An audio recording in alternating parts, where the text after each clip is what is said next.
Hello friends, welcome to SSC coaching centre. दोस्तों, आज के वीडियो में बात करेंगे गणित के उन प्रश्नों की जो परीक्षाओं में पूछे गए हैं। और आरआरबी ग्रुप डी का एग्ज़ाम आपको पता है नेक्स्ट मंथ है और आपको ये प्रश्न बहुत हेल्प करेंगे, तो वीडियो को आप अंत तक जरूर देखिएगा।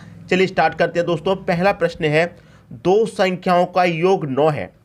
कोई दो संख्याएं हैं तो मैं पहली संख्या ए ले लेता हूं, दूसरी संख्या बी, और दोनों का योग कितना है आपका 9 है। यही तो कहा है। अब कह रहा है और उनके व्युत्क्रमों का योग 1/2 है। अब व्युत्क्रम का योग दोस्तों, व्युत्क्रम का मतलब क्या है देखिए मैं आपको बता दूं। जैसे यहां पे a प्लस बी है, अब इसके बटे में कुछ भी नहीं है तो आप इसके बटे में 1 मान सकते हैं कि नहीं मान सकते। आप कहेंगे सर मान लीजिए, कोई फर्क नहीं पड़ता।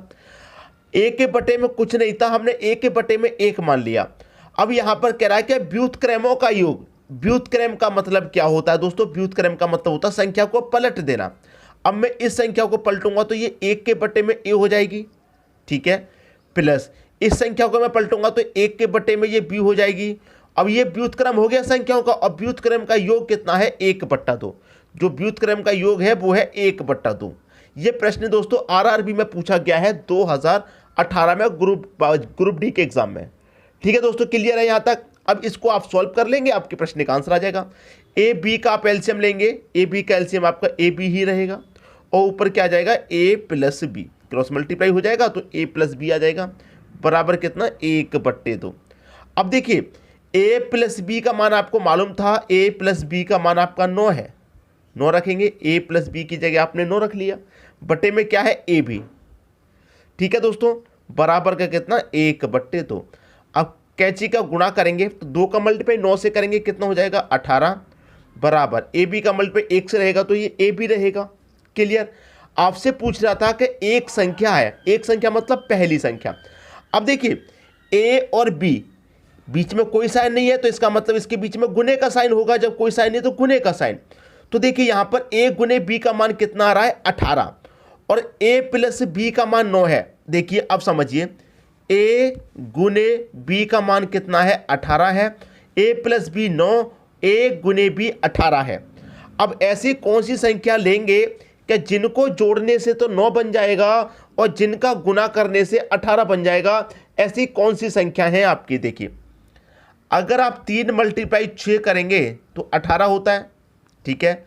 9 मल्टीप्लाई 2 करेंगे ये भी 18 होता है। और कोई भी संख्या ऐसी नहीं है जिनका मल्टीप्लाई करने से आपका 18 बन जाए। कोई संख्या ऐसी नहीं है, ठीक है।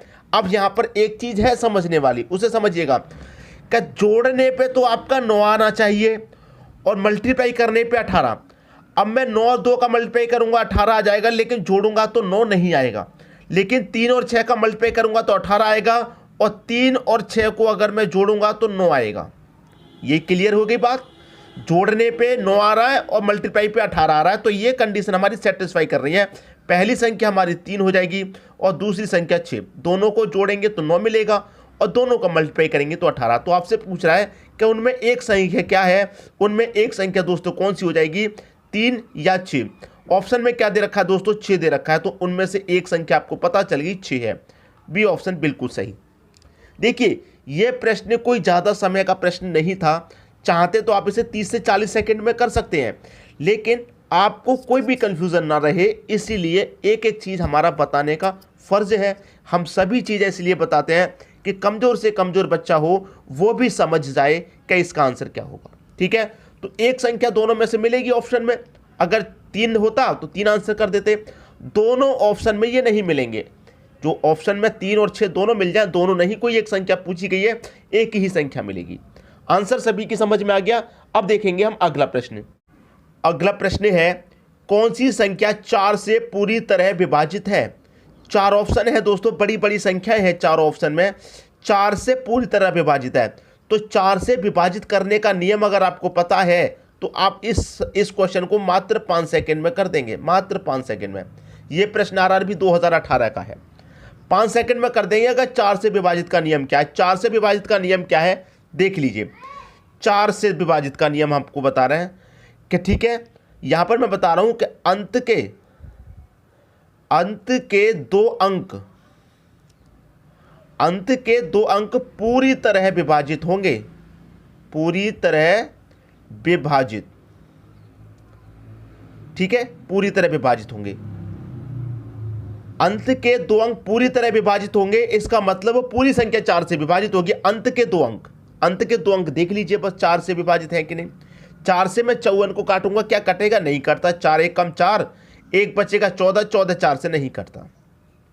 अंत के दो अंक लेंगे सिर्फ, इसको मैं कटाऊंगा 4 से, तो 4 एक कम 4, 3 बचेगा 36, 4 निमे का 36। तो ये संख्या अंत की कट रही है 4 से, यही सही आंसर हो जाएगा। यहां लेंगे 66, 66 4 से कटता है? बिल्कुल भी नहीं कटता। 4 एक कम 4, 2 बचेगा 26, 26 4 से नहीं कटता। ठीक है, इसे लेंगे 90, 90 भी 4 से नहीं कटता। अंत के दो अंक 4 से कटने चाहिए। अंत के दो अंक अगर पूरी तरह 4 से विभाजित है तो पूरी संख्या 4 से कट जाएगी। यही नियम है 4 से काटने का। 2018 में यह प्रश्न भी पूछा गया था। अब देखेंगे दोस्तों अगला प्रश्न। अगला प्रश्न है 27 6 x1 3 से विभाज्य है, x के संभावित मानों का योग क्या है? आरआरबी ग्रुप डी का प्रश्न है 2018 का। मैं सब रेलवे के प्रश्न बता रहा हूं आरआरबी के, ताकि आपका एग्जाम में आपको बहुत मदद मिलेगी इन प्रश्नों को। कह रहा है 276 x और 1 क्या है दोस्तों? 3 से विभाजित है, तो x के संभावित मानों का योग क्या होगा? देखिए, अगर मैं यहां पर 3 से इस संख्या को कटाऊंगा तो मुझे x की जगह कौन सी संख्या रखनी पड़ेगी सबसे पहले, तो ये पता चलेगा मुझे। ठीक है, देखिए 3 से कटाने का नियम क्या होता है? 3 से कटाने का नियम ये होता है कि जिन संख्याओं का योग 3 से कट जाए वो पूरी संख्या 3 से कट जाएगी। ठीक है, ये होता है। तो देखिए 2 और 7 9, 9 6 15, 15 में 1 जोड़ेंगे 16। तो 16 तो दोस्तों आपका नहीं कटता, तो x की जगह मैं कितना जोड़ूंगा? 16 में अगर मैं x की जगह 2 जोड़ दूंगा तो ये 18 हो जाएगा। 18 3 से पूरा पूरा कटता है, आप जानते हैं, 3 6 18। तो 2 ऑप्शन में है? बिल्कुल भी नहीं है। अब देखिए यहां तक योग हमारा कितना था? 16 था, हमने 2 जोड़ा 18 आ गया। अब दूसरी संख्या ऐसी कौन सी है जिसको जोड़ेंगे और 3 से कट जाएगी? यहां तक 16 है योग, 2 7 6 और 1 का योग 16। अब मैं 16 में कितना जोड़ूं कि हमारी 3 से कट जाए? तो आप कहेंगे 16 में सर 5 जोड़ दीजिए, क्योंकि 16 में x की जगह मैं 5 जोड़ूंगा तो 21 हो जाएगा, और 21 भी 3 से पूरा पूरा करता है, 3 7 21। ठीक है, अब यहां तक तो योग 16 है। अब मैं x की जगह और कौन सी संख्या रखूं? और कौन सी संख्या रखूंगा कि मेरा आंसर आ जाए? ठीक है, पूरी पूरी कट जाए, ये आपका कहने का मतलब है। तो देखिए यहां तक 16 है, अगर आप x की जगह 8 रख देंगे तो 16 में 8 रखेंगे, x की जगह 24 हो जाएगा, और 24 भी 3 से पूरा पूरा करता है, 3 8 24। हमें संभावित मानों का क्या पूछ रहा था? योग पूछ रहा है। तो पहला संभावित मान हमारा 2 है, दूसरा संभावित मान 5 है, तीसरा संभावित मान 8 है। इनका क्या पूछ रहा है? योग। तो योग करिए, 2 और 5 कितना हो जाएगा? 7, 7 और 8 कितना होता है? 15। तो संभावित मानों का योग कितना आ गया? 15। 15 दे रखा है बी ऑप्शन में। अगर 15 ऑप्शन में नहीं होता तो हम आगे और मान निकालते और फिर उनका योग करके जोड़ देते। तो यहां तक सभी की समझ में बात आ गई, किसी को कोई समस्या नहीं होगी। अब देखेंगे अगला प्रश्न। अगला प्रश्न है निम्नलिखित में से कौन सी संख्या 6 से विभाज्य है? आरआरबी का प्रश्न है, ये भी 6 से विभाजित है, 6 से कटनी चाहिए। 6 से कटने का नियम आप शायद भूल जाएं, इसलिए मैं इसको अलग तरीके से बताता हूं कि 6 के आप कर लीजिए गुणनखंड, मतलब फैक्टर। तो 6 के फैक्टर क्या होंगे? 2 गुने 3 होंगे, 2 त्रिक 6 होता है, 3 दूने का 6। तो जो संख्या 2 से कटेगी और 3 से भी कटेगी, इसका मतलब वो 6 से भी कट जाएगी आपकी। ठीक है, 6 से भी खत्म। जो 2 से कट गई, 3 से कट गई, वो 6 से भी कट गई। तो 2 से वो सभी संख्याएं कट जाती हैं जिनका इकाई अंक सम होता है। 2 से वो सभी संख्याएं कट जाती हैं जिनका इकाई अंक सम है। अब 3 से कटने का नियम मैं बता चुका हूं, जिन संख्याओं का योग 3 से कटेगा वो पूरी संख्या 3 से कट जाएगी। तो देखिए यहां पर योग करिए, 1 और 2 3 और 3 6 4 10, 10 और 6 16। इनका योग कितना आ रहा है? 16। 16 तो 3 से नहीं करता, तो ये गलत। ठीक है, इनका योग करिए, 1 और 2 3 और 3 6 4 10 और 8 18। 18 तो आपका 3 से कटता है, तो इसका मतलब ये सही हो जाएगा। जिन संख्याओं का योग कट रहा है 3 से, वो पूरी संख्या 3 से कट जाएगी। 18 3 से कट जाएगा, इसका मतलब ये पूरी संख्या 3 से कट जाएगी। और ये 2 से भी कट जाएगा, क्योंकि इकाई अंक 8 है, सम है, तो 2 चौके 8 कटेगा। तो ये 2 से भी कट रही है, ये 3 से भी कट रही है, इसका मतलब ये 6 से भी कटेगी। तो इसका मतलब ये आपके प्रश्न का आंसर हो गया। समझ में बात आ गई? अब देखेंगे अगला प्रश्न। अगला प्रश्न है, इनमें से कौन सी संख्या 9 से भाज्य है। 9 से भाज्य का मतलब 9 से कटनी चाहिए। देखिए अभी अभी मैंने आपको एक नियम बताया था 3 का। तीन का नियम यह था कि जिन संख्याओं का योग 3 से कट रहा है वो पूरी संख्या 3 से कट जाएगी, और यही नियम आपका 9 का है। जिन संख्याओं का योग 9 से कट रहा है वो पूरी संख्या 9 से कट जाएगी। ठीक है, काट के देख लेंगे। इनका सबसे पहले योग करो, 2 और 9 11, 11 में 3 जोड़ेंगे 14, 14 में 9 जोड़ेंगे तो ये हो जाएगा आपका 23। 23 तो आपका 9 से नहीं करता। इसका योग करो, 1 और 9 10, 10 और 2 12, 12 में 3 जोड़ेंगे 15, 15 में 9 जोड़ेंगे 24, 24 भी 9 से नहीं करता। 1 और 7 8, 8 और 1 9, 9 3 12, 12 और 9 21, 21 भी 9 से नहीं करता। 3 और 1 4, 4 और 2 6, 6 और 3 9, 9 9 18, 18 दोस्तों आपका 9 से कटता है। इसका मतलब ये पूरी संख्या 9 से कट जाएगी।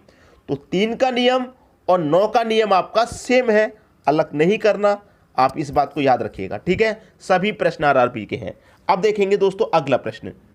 अगला प्रश्न है 1 का क्यूब प्लस 2 का क्यूब प्लस 3 का cube dot dot dot dot, ये जा रहा दोस्तों 10 के क्यूब से। 1 से लेकर लगातार 10 के क्यूब तक है और इनका मान दे रखा है 3025 हो। तो 2 का क्यूब प्लस 4 का क्यूब प्लस 6 का क्यूब और ये जा रहा 20 के क्यूब तक, इसका मान पता करना है। ये प्रश्न रेलवे में 2 बार आया था, 2012 में और 2010 में। ठीक है, प्रश्न को समझ लीजिए।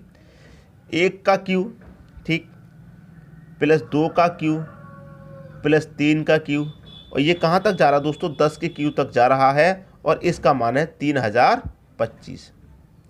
और बाद में दे रखा है हमारे पास 2 का क्यूब प्लस 4 का क्यूब प्लस 6 का क्यूब और ये कहाँ तक जा रहा है, ये जा रहा है 20 के क्यूब तक और इसका मान हमको बताना है कितना आएगा। बहुत आसानी से बता सकते हैं आप, देखिए कैसे बता देंगे। 1 का क्यूब कितना होता है, 1 का क्यूब होता है आपका, 1 का क्यूब 1 ही होता है, मैं गलती से 8 लिख रहा हूँ। 1 का क्यूब 1 ही होता है। ठीक है, 2 का क्यूब दोस्तों कितना होता है, 2 का क्यूब 8 होता है। 3 का क्यूब 27 होता है, मैं बिल्कुल सही हूँ यहाँ तक। 1 का क्यूब 1, 2 का क्यूब 2, 3 का क्यूब 3। चलिए यहाँ चेक करते हैं। 2 का क्यूब कितना होता है आपका 8, 4 का क्यूब कितना होता है 64 और 6 का क्यूब कितना होता है 216। ठीक है, 6 का क्यूब 216 होता है। अब यहाँ पर समझिए, यहाँ पर 1 का क्यूब 1 था, यहाँ 2 का क्यूब 8 है। इस पहले संख्या का रिलेशन मैं पहले से बनाऊंगा तो 1 से 8 हो रहा है, कितने गुना है 8 गुना। दूसरी संख्या का रिलेशन दूसरी से बनाऊं तो 8 से कितना हो रहा है 64, कितने गुना है, ये भी 8 गुना, ये भी 8 गुना है, ये भी 8 गुना, ये भी 8 गुना, ये भी 8 गुना, तो ये भी क्या हो जाएगा 8 गुना हो जाएगा। तो इसको भी 8 गुना कर दीजिए, 8 गुना आंसर आ जाएगा।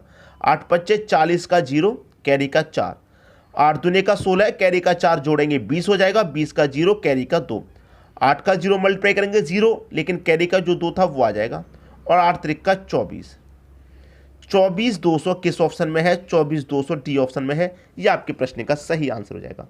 उम्मीद करूंगा बहुत अच्छे से प्रश्न आपको समझ में आ गया है, किसी को कोई समस्या नहीं होने वाली। अब देखेंगे हम अगला प्रश्न। अगला प्रश्न है 12.0543 में 3 का स्थानीय मान कितना है। भाई 3/10 है या फिर 3 है, 3/1000 या 3/10000 कितना है। ये प्रश्न भी दोस्तों आपका आरआरबी में पूछा गया है, कब 2018 में।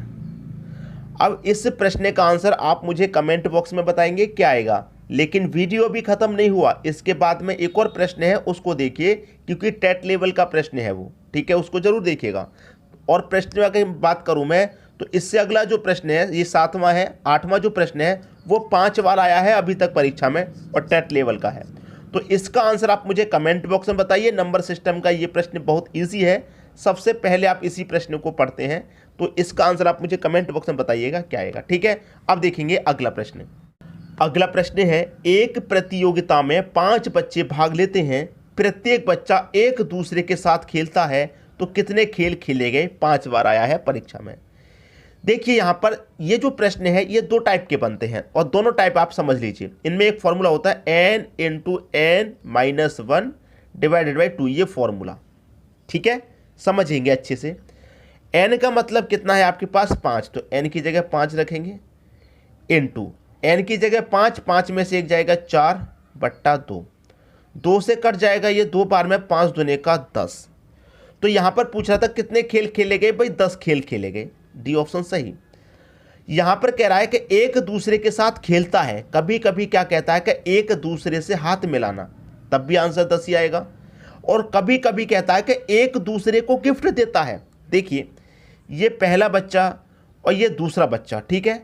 अब यहाँ पर कह रहा है कि एक दूसरे के साथ खेलते हैं, ये बच्चा खेलेगा और ये बच्चा खेलेगा, ये दोनों खेलेंगे यहाँ पर। तो ये कितने खेल हो गए भाई, 2 टीमें जब खेलती हैं तो वो एक मैच ही तो कहलाता है कि नहीं कहलाता। एक ये है, एक ये है, दोनों मिलकर खेलें तो एक ही तो हो गया मैच, एक खेल हो गया। अगर यहाँ पर गिफ्ट वाला प्रश्न हो जाता, जैसे कि यहाँ पर एक बच्चा है, यहाँ पर एक बच्चा है, ये वाले बच्चे ने इसको गिफ्ट दिया और ये वाले बच्चे ने इसको गिफ्ट दिया, तो टोटल गिफ्ट की संख्या 2 हो गई। तो याद रखिएगा कि जो गिफ्ट वाले प्रश्न होते हैं वो इसका 2 गुना होते हैं। हाथ मिलाने वाला पूछे चाहे खेलने वाला पूछे, गिफ्ट वाला प्रश्न इसका 2 गुना होता है। 2 गुने का मतलब है कि इसका जो फॉर्मूला होता है वो होता है n इंटू n-2, बस इतना।